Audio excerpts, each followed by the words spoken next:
Belajar dari Maria, kita diajak untuk bersikap sederhana di hadapan Tuhan, dan yang bisa kita sampaikan kepada Tuhan adalah terjadilah padaku menurut perkataanmu. Ini yang pantas kita teladan dari Bunda Maria. Bukan hanya kita, Yesus pun meneladan sikap Bunda Maria dalam segi kemanusiaannya. Di Taman Getsemani dia mengulangi kata-kata ibunya saat ia masih di dalam kandungan. Bukan kehendakku yang terjadi, melainkan kehendakmu lah yang terjadi. Itu pengulangan dari teladan Bunda Maria yang bersikap sederhana. Terkadang kita terlalu rumit karena keegoan kita, karena harga diri kita. Maka hal-hal yang tidak kita inginkan menjadi satu perkara yang besar, perkara yang sungguh mengganggu kita. Tetapi hari ini kita diajak untuk bersikap sederhana, menyerahkan segala sesuatu ke dalam tangan Tuhan. Lalu bagaimana dengan novena itu, Romo? Kita novena 9 kali itu kan supaya dikabulkan. Pertama-tama, novena bukan untuk memaksa Tuhan, tetapi meneladan Bunda Maria. Novena, entah novena 3 kali Salam Maria, novena Hati Kudus, maksudnya adalah menyelaraskan kehendak kita dengan kehendak Tuhan. Bersikap sederhana sebagai seorang hamba. Aku ini hamba Tuhan, terjadilah padaku menurut perkataanmu.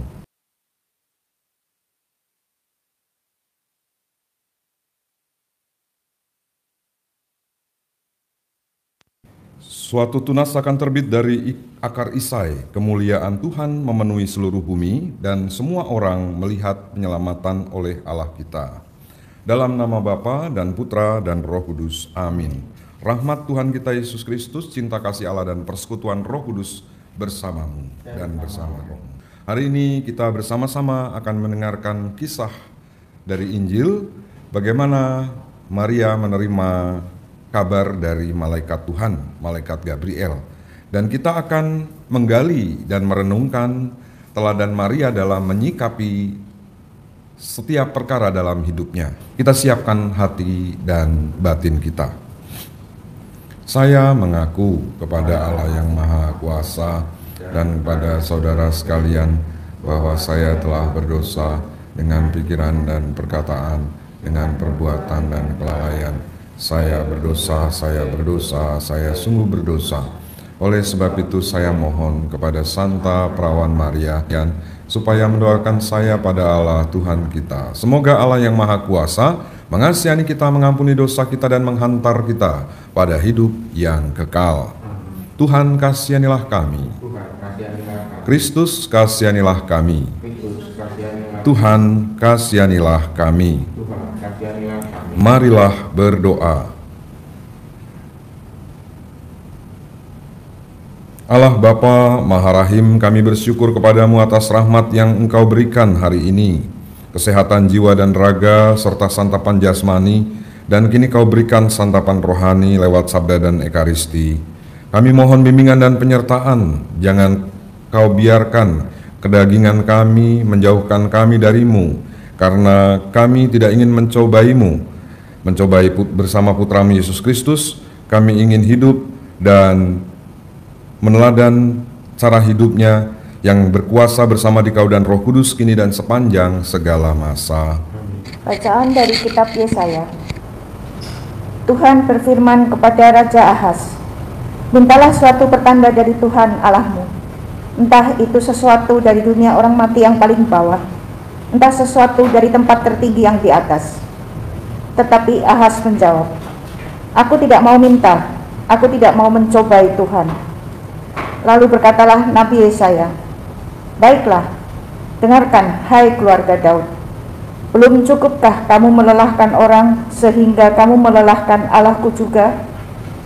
Sebab itu, Tuhan sendirilah yang akan memberikan kepadamu suatu pertanda.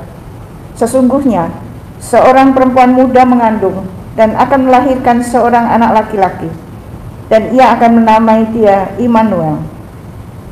Demikianlah sabda Tuhan. Mazmur tanggapan. Tuhan akan datang, Ia sendirilah Raja kemuliaan. Tuhan akan datang, Ia sendirilah Raja kemuliaan. Milik Tuhanlah bumi dan segala isinya, jagat dan semua yang diam di dalamnya. Sebab Dialah yang mendasarkan bumi di atas lautan dan menegakkannya di atas sungai-sungai. Tuhan akan datang, Ia sendirilah Raja kemuliaan. Siapakah yang boleh naik ke gunung Tuhan? Siapakah yang boleh berdiri di tempatnya yang kudus? Orang yang bersih tangannya dan murni hatinya, yang tidak menyerahkan diri kepada penipuan. Tuhan akan datang, Dia sendirilah Raja kemuliaan. Dialah yang akan menerima berkat dari Tuhan dan keadilan dari Allah penyelamatnya. Itulah angkatan orang-orang yang mencari Tuhan, yang mencari wajah-Mu ya Allah Yakub. Tuhan akan datang, Dia sendirilah saja kemuliaan. Haleluya, haleluya, haleluya. Haleluya, haleluya, haleluya. Oh Tuhan, kunci kerajaan Allah, datanglah dan bebaskanlah umat-Mu dari perbudakan. Haleluya, haleluya, haleluya. Tuhan bersamamu. Inilah Injil suci menurut Lukas. Dalam bulan yang ke-6, Allah mengutus malaikat Gabriel ke sebuah kota di Galilea bernama Nazaret, kepada seorang perawan yang bertunangan dengan seorang bernama Yusuf dari keluarga Daud. Nama perawan itu Maria. Ketika masuk ke rumah Maria, malaikat itu berkata, "Salam, hai engkau yang dikaruniai, Tuhan menyertai engkau." Maria terkejut mendengar perkataan itu, lalu ia bertanya dalam hati, apakah arti salam itu? Kata malaikat itu kepadanya, "Jangan takut, hai Maria, sebab engkau beroleh kasih karunia di hadapan Allah. Sesungguhnya engkau akan mengandung dan melahirkan seorang anak laki-laki, dan hendaklah engkau memberi dia nama Yesus. Ia akan menjadi besar dan disebut anak Allah yang maha tinggi. Dan Tuhan Allah akan mengaruniakan kepadanya tahta Daud, bapa leluhurnya. Ia akan menjadi raja atas kaum keturunan Yakub sampai selama-lamanya, dan kerajaannya tidak akan berkesudahan." Kata Maria kepada malaikat itu, "Bagaimana hal itu mungkin terjadi? Karena aku belum bersuami." Jawab malaikat itu kepadanya, "Roh Kudus akan turun atasmu dan kuasa Allah yang maha tinggi akan menaungi engkau. Sebab anak yang akan kau lahirkan itu disebut yang kudus dari Allah. Dan sesungguhnya Elisabet sanakmu itu, ia pun sedang mengandung seorang anak laki-laki pada hari tuanya. Dan inilah bulan yang ke-6 bagi dia yang dikatakan mandul itu.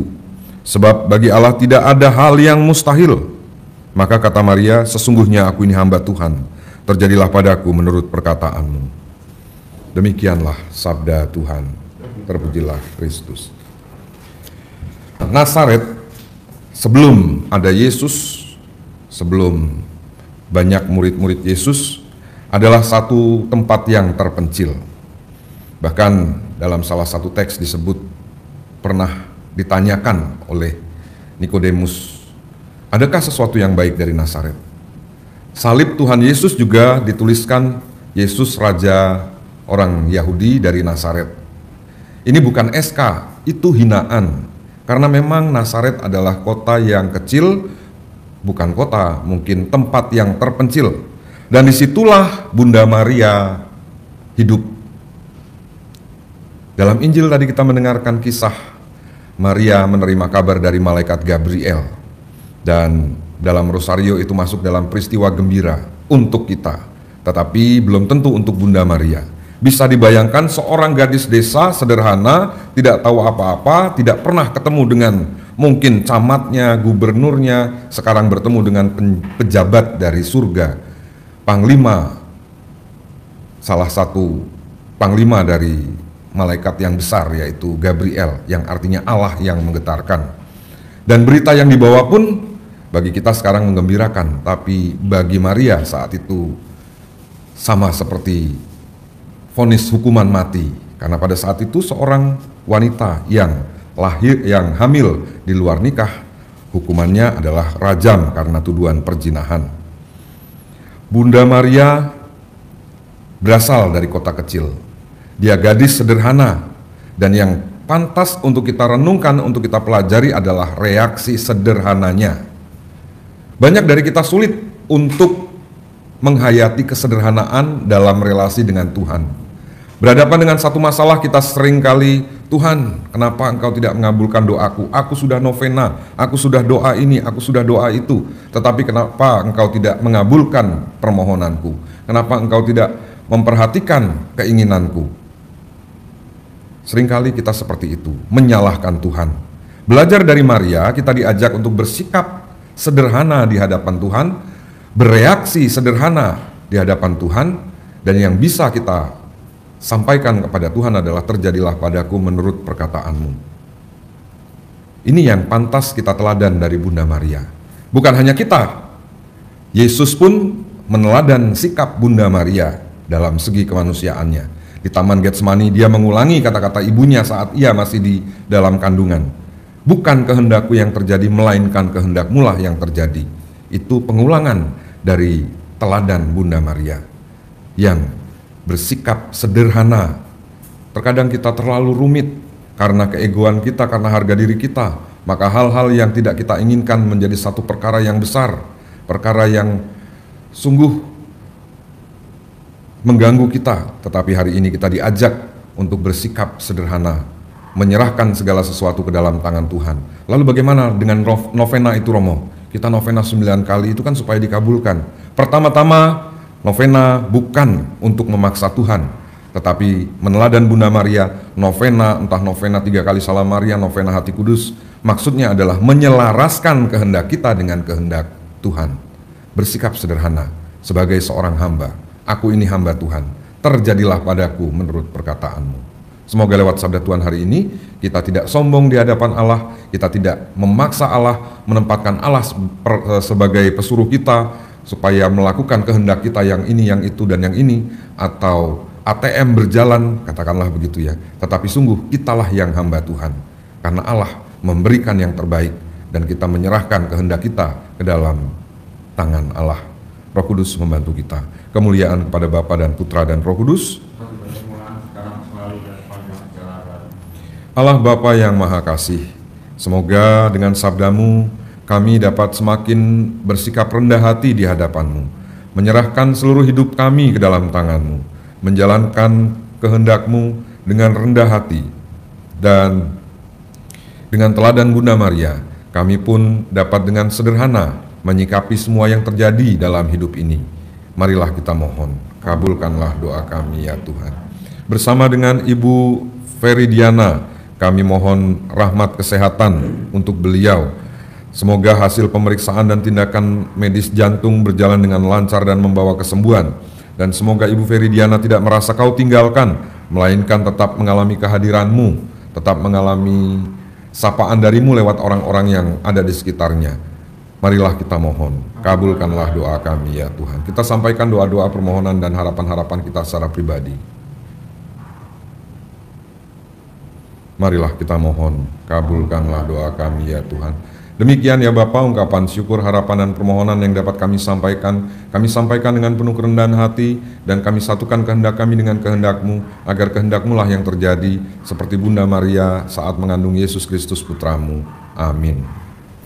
Terpujilah Engkau, Tuhan Allah semesta alam, sebab dari kemurahan-Mu kami menerima roti yang kami persembahkan kepadamu, hasil bumi dan usaha manusia, yang bagi kami akan menjadi roti kehidupan. Terpujilah Allah selama-lamanya.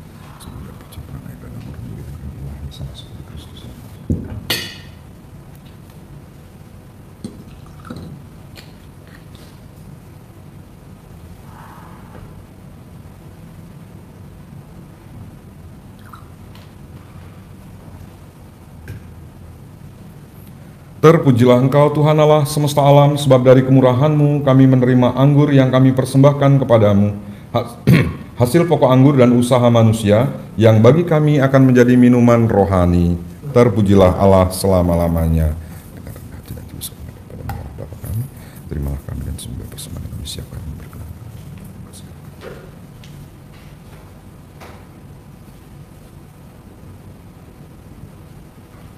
Berdoalah saudara-saudari, supaya persembahanku dan persembahanmu berkenan pada Allah Bapa yang Maha Kuasa. Semoga persembahan ini dengan kemuliaan Tuhan dan keselamatan kita, serta seluruh umat Allah yang kudus. Allah Bapa yang Maha Kudus, terimalah roti dan anggur ini sebagai lambang hidup kami, kehendak kami, dan iman kami. Kami persembahkan ke dalam tangan-Mu, satukanlah dengan kehendak-Mu sendiri, dan semoga Kau satukan juga dengan kurban Putra-Mu Yesus Kristus yang kami hadirkan kembali dalam perayaan Ekaristi ini, karena Dialah Tuhan dan Penyelamat kami. Amin. Tuhan bersamamu. Marilah mengarahkan hati kepada Tuhan. Marilah bersyukur kepada Tuhan Allah kita. Sungguh pantas dan benar, layak dan menyelamatkan bahwa kami selalu dan dimanapun bersyukur kepadamu Tuhan, Bapa yang kudus, Allah Maha Kuasa dan kekal, dengan pengantaraan Kristus Tuhan kami. Dialah yang dinubuatkan dalam pewartaan para nabi dan dikandung bunda perawan dengan kasih sayang yang mengagumkan. Dialah yang kedatangannya diwartakan dan kehadirannya dimaklumkan oleh Yohanes. Dialah yang menyanggupkan kami menyongsong misteri kelahirannya dengan sukacita, agar kami nanti didapatinya sedang berjaga sambil berdoa dan bersorak-sorai memuji Dia. Sebab itu bersama para malaikat dan malaikat agung, bersama singgasana dan kekuasaan, serta bersama seluruh laskar surgawi, kami melakukan madah kemuliaan bagimu dengan tak henti-hentinya berseru, Kudus, kudus, kuduslah Tuhan, Allah segala kuasa, surga dan bumi penuh kemuliaan-Mu. Terpujilah Engkau di surga, diberkatilah yang datang dalam nama Tuhan, terpujilah Engkau di surga. Sungguh kuduslah Engkau Tuhan, sumber segala kekudusan. Maka kami mohon, kuduskanlah persembahan ini dengan pencurahan roh-Mu, agar bagi kami menjadi tubuh dan darah Tuhan kami, Yesus Kristus. Ketika Dia diserahkan untuk menanggung sengsara dengan rela, Dia mengambil roti dan sambil mengucap syukur, Dia memecah-mecahkan lalu memberikannya kepada murid-muridnya seraya berkata, Terimalah dan makanlah kamu semua. Inilah tubuhku yang diserahkan bagimu.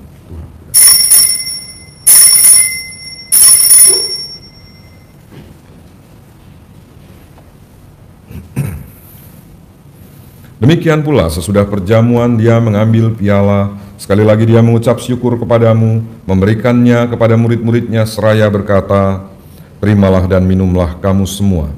Inilah piala darahku, darah perjanjian baru dan kekal, yang ditumpahkan bagimu dan bagi semua orang demi pengampunan dosa.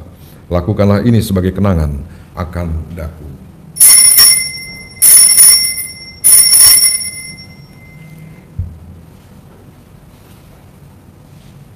Marilah mewartakan misteri iman kita.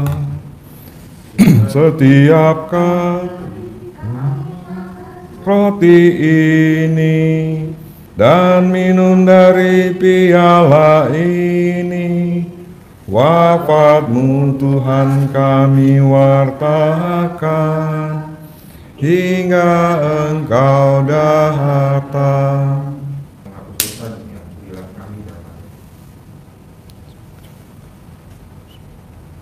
Lihatlah anak domba Allah yang menghapus dosa-dosa dunia. Berbahagialah kita yang diundang dalam perjamuan Tuhan. Tuhan, saya tidak pantas Tuhan datang pada saya, tapi bersabdalah saja maka saya akan sembuh.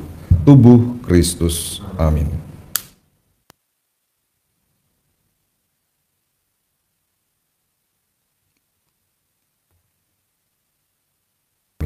Marilah berdoa. Bapa, sumber kasih sejati, kasih-Mu telah kami alami dalam rejeki rohani, sabda dan ekaristi ini. Semoga dapat menguatkan kami dalam melaksanakan tugas dan panggilan hidup kami sehari-hari, sehingga kami kelak dapat bersatu dengan-Mu dalam surga-Mu yang abadi, dalam perjamuan-Mu yang kekal, bersama Putra-Mu terkasih Tuhan kami Yesus Kristus. Amin. Tuhan bersamamu. Allah Bapa yang Maha Kasih, memberkati dan melindungi kita semua, dalam nama Bapa dan Putra dan Roh Kudus. Amin. Pergilah, misa telah selesai.